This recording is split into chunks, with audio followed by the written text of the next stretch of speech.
मैं यही कह रहा हूं कि औरत को तरबियत देकर कामिल बनाना यह अखलाक रसूल है। हुजूर सल्लल्लाहु ताला अलैहि वसल्लम की सुन्नत पर अमल करना चाहते हो नौजवानों, पहले से ये समझ करके चलो। मेरे घर में जिनकी शादियां नहीं हुई उनके लिए कह रहा हूं, जिनकी हो चुकी उनके लिए भी पहले से जहन में ये बात फिट कर लो। मैं अगर शादी करने जा रहा हूं तो मेरे घर कोई ऐसी खातून आने वाली है जिसको हो सकता है बात करने में पूरा सीखी हुई ना हो, खाने पकाने के माहिर ना हो सकता है वो खानदानी मामलात को ना समझे। मुझे हर एक चीज को उसे सिखाना होगा। तुम अगर पहले से ये सब चीजें जहन में रखोगे तो झगड़े और ना इत्तेफाकी की बात नहीं आई। तुम पहले से एक्सपेक्टेशन ये रख करके बैठे हो कि ये 7वें आसमान से सीख करके आई हुई है घर में, कभी कुछ बातचीत हो गई तो सीधे झट से यही कहा, क्या तुम्हारे अम्मा बाप ने यही सिखाया था? यही बात। और सास भी अपने बहू से यही कहती है, रोटी नहीं बने, अम्मा क्या सिखाई तेरी तुझको, अब तक क्या करती रही? मेरे अजीजों, रसूल पाक सल्लल्लाहु ताला अलैहि वसल्लम के पास हज़रत आयशा जब आई 9 साल की उम्र में थी, उनकी सहेलियां कहती हैं आटा गूंथते गूंथते वो सो जाती थी, उसी में सो जाती थी, रात हो जाती थी। हुजूर पाक सल्लल्लाहु ताला अलैहि वसल्लम ने एक दिन भी सख्ती नहीं फरमाई कि आयशा आटा गूंथते गूंथते सो गई, आटे में ही हाथ रह गए। हुजूर अकरम सल्लल्लाहु ताला अलैहि वसल्लम ने उन्हें मह कामिल बनाया। ये अल्लाह के रसूल सल्लल्लाहु अलैहि वसल्लम के अखलाक करीमा है। औरतों को तुम जिस कदर अच्छी तरबियत दोगे, तुम्हारी मोहब्बत उतनी ही उनके दिलों में होगी और उतनी ही अजमत भी बढ़ेगी, उतनी अजमत बढ़ेगी। और रसूल पाक सल्लल्लाहु ताला अलैहि वसल्लम की इस अजीम सुन्नत पर भी अमल होगा।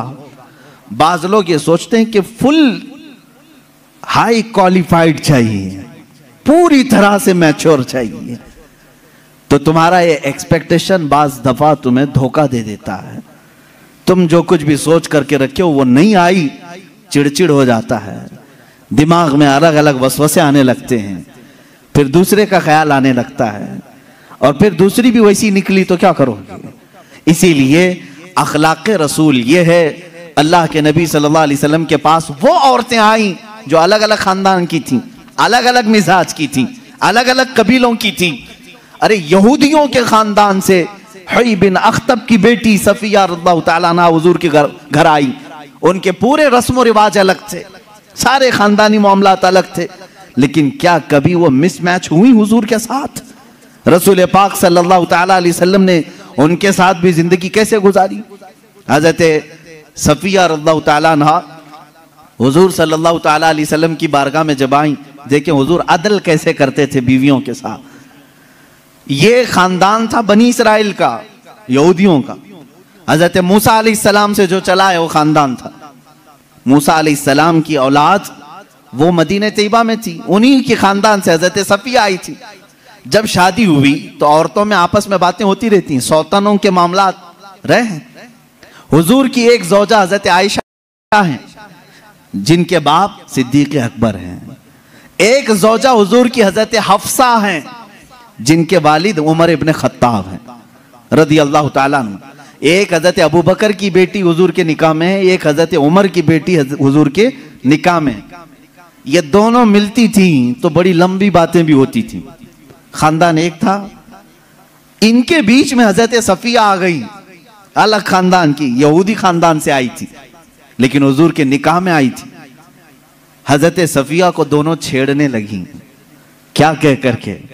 कहा कि सफिया हुई बिन अख्तब है ना तेरा बाप, यानी यहूदियों के कबीले का सरदार है। हजरत आयशा कहती है मेरे बाप तो सिद्दीक़ अकबर हैं। हजरत हफ्सा कहती है मेरे बाप तो उमर इब्न खत्ताब हैं, जिनकी नेकियां हुजूर ने इस तरह फजीलतें बयान फरमाई। हजरत सफिया के दिल में थोड़ा सा वो लगा कि ये दोनों अपने अपने बाप पर फख्र कर रही। हुजूर पाक के हुजरे में आई, गमगीन थी। अल्लाह के नबी सल्लल्लाहु अलैहि वसल्लम ने पूछा सफिया क्या मामला है? कहा आयशा भी और हफ्सा भी ताना मार रही हैं। कहा क्या कहा उन्होंने? आयशा कहती है मेरे बाप अबू बकर हैं, हफ्सा कहती है मेरे बाप उमर हैं, तेरे बाप तो यहूदी खानदान का सरदार है। हुजूर ने फरमाया जाओ अब जवाब दो, आयशा को भी और हफ्सा को भी। हुजूर सिखा रहे हजरत सफिया को। कहा क्या जवाब दूं? कहा जाके कहना मेरे बाप मूसा अलैहिस्सलाम हैं, मेरे चाचा हारून अलैहिस्सलाम हैं और मेरे शोहर मोहम्मद रसूलुल्लाह हैं। वो आई फख्र के साथ कहा मैं उस खानदान से हूं कि मेरे आबा व अजदाद में मेरे बाप मूसा अलैहिस्सलाम हैं, नबी हैं, और मेरे चाचा हारून अलैहिस्सलाम हैं, और मेरे शोहर का तो क्या कहना सैयदुल अंबिया है। हजरत आयशा और हजरत हफ्सा ने कहा जरूर ये रसूल पाक ने तुझे सिखाया होगा, ये बात तुझे हुजूर ने बताई होगी। ये घरेलू जिंदगी थी मेरे आका सल्लल्लाहु तआला अलैहि वसल्लम की। कभी इन औरतों के दरमियान अगर कुछ बातें आ जाएं, हुजूर पाक इस तरह से उसे निकालते जैसे मैदे में से आटे को निकाल दिया जाए। कभी तकरार नहीं हो सकी, कभी झगड़े की नौबत नहीं आई। दो बीवियों वाला जानता है कि उसे संभालना कितना मुश्किल होता है। हाँ, एक अजीम जंग में वो उतरा होता है, एक तरफ इंडिया एक तरफ पाकिस्तान, बीच में बॉर्डर में वो खड़ा रहता है। एक हाथ इसके पास एक हाथ उसके पास, पता नहीं कौन सा टूटे कौन सा बचे। लेकिन अल्लाह के नबी सल्लल्लाहु तआला अलैहि वसल्लम 11 अज़वाज मुतहरात के साथ रहे और सबको बराबर इंसाफ के साथ रखा। कभी किसी खातून से कोई झगड़ा, ये किसी हदीस में नहीं मिलता। हाँ, उनके दरमियान जो बातें होती थी वो तफरीह कल्ब के तौर पर होती, तफरीह कल्ब के तौर पर, दिल को बहलाने के तौर पर। अब आए मैं आपको बताता हूँ हुजूर की जिंदगी पाक में जो बीवियों का किरदार है, औरतें भी सुन रही होंगी, उन्हें यह मालूम होना चाहिए अपने शोहर की, यानी एक मर्द की दुनिया में सबसे बड़ी सपोर्टर उसकी बीवी होनी चाहिए। हर चीज में, उसके दुख में, उसके सुख में, उसकी खुशी और गम में, सब में औरत उसकी सपोर्टर बनकर रहे। हुजूर अकरम सल्लल्लाहु तआला अलैहि वसल्लम जब ऐलान नबुव्वत फरमाए हैं, हजरत खदीजा ईमान लाई, अपने माल से मदद किया, सारी चीजें की। जानते हैं जब हुजूर पाक ने हजरत खदीजा से निकाह किया, आपकी उम्र 25 साल थी, उनकी 40 साल। सैयदा खदीजतुल कुबरा रज़ियल्लाहु तआला अन्हा के साथ हुजूर सल्लल्लाहु अलैहि वसल्लम ने 25 साल गुजारे, 25 साल गुजारे। हुजूर की उम्र पाक 50 साल हो चुकी थी, हजरत खदीजा की उम्र 65 साल की हो चुकी थी। लेकिन इस बीच में रसूल करीम सल्लल्लाहु अलैहि वसल्लम ने कभी किसी दूसरी औरत से निकाह नहीं फरमाया। इन 25 सालों में हुजूर सल्लल्लाहु अलैहि वसल्लम ने किसी दूसरी औरत से निकाह नहीं किया, सिर्फ हजरत खदीजतुल कुबरा के साथ रहे। उसकी वजह यह थी कि ये औरत आम औरतों की तरह नहीं थी। हुजूर सल्लल्लाहु तआला अलैहि वसल्लम की ऐसी सपोर्टर कि रहती दुनिया तक उनके एहसानात पूरी उम्मत नहीं चुका सकती, पूरी उम्मत नहीं चुका सकती। हुजूर पाक सल्लल्लाहु तआला अलैहि वसल्लम जब मदीना तैयबा तशरीफ लाए, हजरत आयशा निकाह में आई थी। ये भी हदीस है हजरत आयशा की, कहते हैं हर बात पर हुजूर सल्लल्लाहु अलैहि वसल्लम खदीजा का जिक्र करते थे। हजरत आयशा कहती है कभी मुझे गैरत आती थी और मैं कहती थी कि सिर्फ आपकी एक ही बीवी है क्या हजरत खदीजा, हर बात में आप खदीजा का ही जिक्र करते हैं।